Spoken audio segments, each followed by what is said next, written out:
Bonjour! Aujourd'hui, me voilà à Strasbourg, en France. Et oui, la ville frontalière entre l'Allemagne et la France.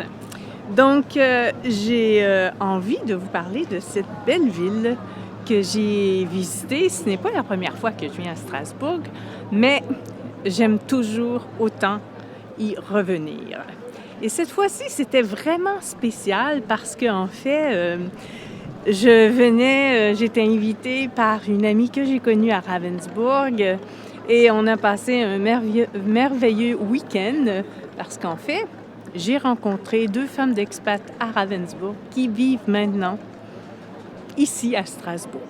Et comme c'est ça la richesse de femmes d'expat, c'est les rencontres, et bien quand on fait des rencontres magiques, on les entretient le plus longtemps possible. Et eux, ils sont partis déjà depuis 2007-2008 de Ravensburg, mais on a toujours gardé les liens. Et ce week-end, on s'est fait un régal. Et en fait, ça m'a permis en fait aussi de découvrir d'autres quartiers, d'autres choses que je connaissais pas de Strasbourg. Parce que c'est vrai, quand on est touriste, et bien souvent, c'est les quartiers touristiques. On aimerait bien découvrir un peu les quartiers qui sont cachés ou hors guide. Eh bien, c'est ce qu'on peut faire quand on le visite avec des gens qui habitent la ville. Donc, Strasbourg, bien, c'est bien sûr une des capitales européennes. Hein? Le Parlement européen se trouve à Strasbourg. Et je tenais justement qu'on voit, vous voyez derrière, la tour de la cathédrale Notre-Dame de Strasbourg, parce qu'en fait, c'est vraiment les traces, on pourrait dire, de pays européens, parce que il y a plusieurs influences dans la construction de cette cathédrale. Aujourd'hui, cette cathédrale, c'est pas la première. La première cathédrale qui a été construite, c'était au 11e siècle par l'évêque Werner, qui en fait appartenait à une famille autrichienne. Mais cette première cathédrale a eu un incendie et n'a pas eu une vie très longue pour une cathédrale, puisque 150 ans plus tard, on était en train de construire cette nouvelle cathédrale. Et la cathédrale, pour cette construction, a pris 300 ans. Donc, il y a une horloge astronomique à l'intérieur qu'on peut visiter. Et, eh bien, l'horloge a été fabriquée par un Suisse. Donc, il ne faut pas être surpris d'apprendre que c'est un Suisse qui a construit l'horloge. Il y a eu aussi une intégration, c'était nouveau. On dit que c'était un peu comme la révolution de l'architecture, de la construction de cette cathédrale à Strasbourg. L'art gothique qu'on y retrouve. Et c'est un maître d'œuvre de Chartres qui est venu exprès pour pouvoir former les artisans qui construisaient en fait cette cathédrale. Et c'est aussi la plus haute. Jusqu'au 19e siècle, c'était le bâtiment de la chrétienté qui était reconnu comme le plus haut. Donc, l'histoire de la basilique de Notre-Dame à Strasbourg est très importante en France. Et si vous voulez monter, parce qu'il y a une belle vue, il y a une plateforme où on peut voir toute la ville de Strasbourg, eh bien, il y a 329 marches, ou 325 en tout cas.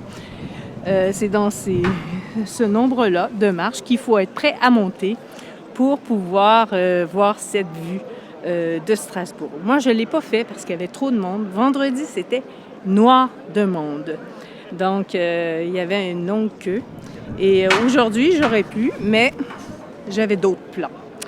Donc, et si vous voulez visiter Strasbourg, je vous dirais que le dimanche, c'est super parce que c'est vrai, les magasins sont fermés, donc on peut vraiment se promener dans les petites rues. Il y a quand même les cafés, les restaurants qui sont ouverts et on peut vraiment admirer l'architecture de toutes les rues pittoresques de Strasbourg.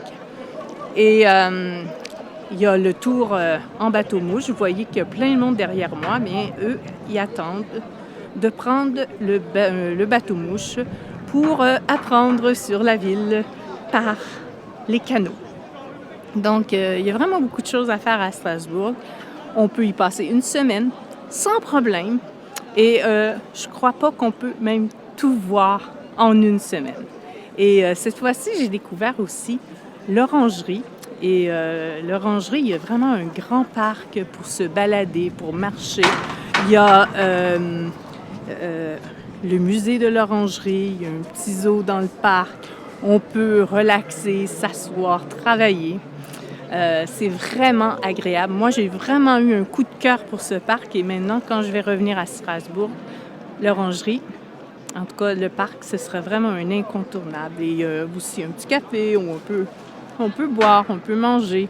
Donc, je vous le recommande si vous avez jamais été à l'orangerie, allez-y. Mais j'ai pas fait le musée parce que c'est vrai que ce week-end, je me suis concentrée sur vraiment l'extérieur. Et j'ai aussi découvert le quartier des Allemands. Et dans le quartier des Allemands, à côté du Théâtre national, vous avez la bibliothèque nationale universitaire. Et vraiment, l'architecture est vraiment impressionnante et vraiment intéressante.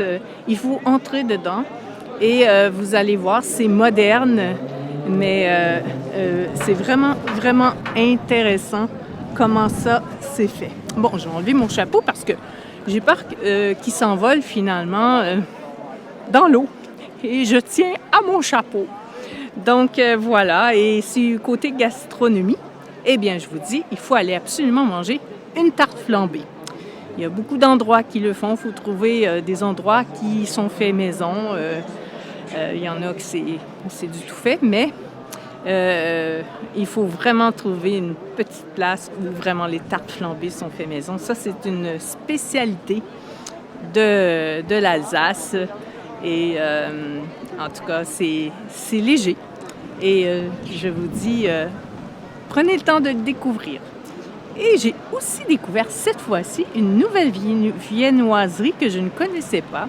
C'était une croix à la cannelle. Et c'était dans un petit café, je ne savais pas, universitaire. Justement, le serveur me proposait, au lieu d'une chocolatine et le traditionnel croissant, cette croix à la cannelle. Donc, si vous aimez la cannelle, essayez-le. Moi, j'ai vraiment bien aimé.